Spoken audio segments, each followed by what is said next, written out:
Hello everyone. I would like to present to you our data-driven experiment, which investigates the polyvalent role of mandibular movement signal in obstructive sleep apnea syndrome detection and evaluation.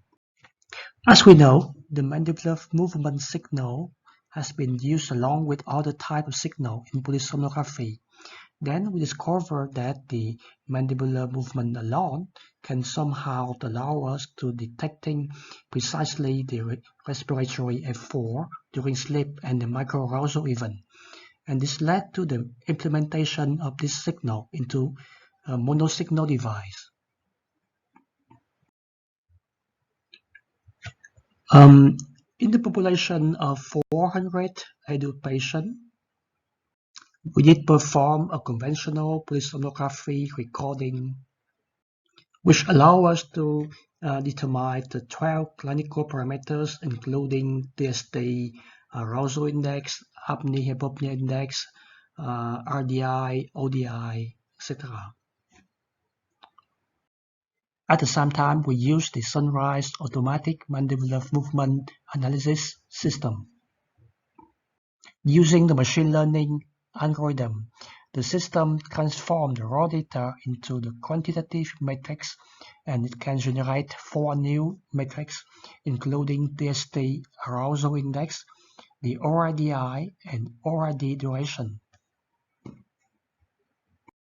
So here are the results. First, we build a correlation network to evaluate the linear relationship between the mandibular movement driven index in red and the polysomnographic index in blue. As we could see, there's a linear relationship that link those indexes together. So on the next step, we perform a principal component analysis of PCA. First, we stratified our 400 patients into 4 categories: the non-OSAs, the mean, the moderate, and severe OSAs patient. So we have high-dimensional data space with 400 observations and more than 35 quantitative variable. So with the PCA, we can reduce this data space into only 2 principal components, or 2 dimensions. So the first component indicates the severities of the OSA. And the second component allows us to rule out the OSA diagnosis or to separate between the healthy person and the patient with OSA. Now let's take a look on the ORDI, the first mandibular movement-based index. So we can say that ORDI could be considered equivalent to the RDI, and RDI belongs to a group of 4 clinical scores which contribute to the second dimension. That means they indicate the severities of the disease.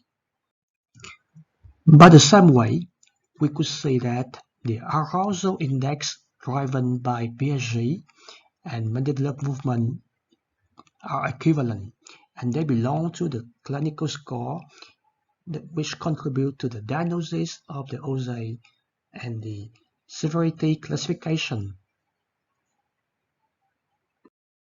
Finally, we have the total duration of the respiratory event provided by the Sunrise system, and this index is contribute to the second dimension. That means it can contribute to making the diagnosis of a disease. And together we have 4 independent parameters. Each one play an independent role which allow us to make the diagnosis and severity classification. So in conclusion, the mandibular movement signal has a polyvalent role and could be used as a surrogate of the polysomnographic for the clinical evaluation of the OSA.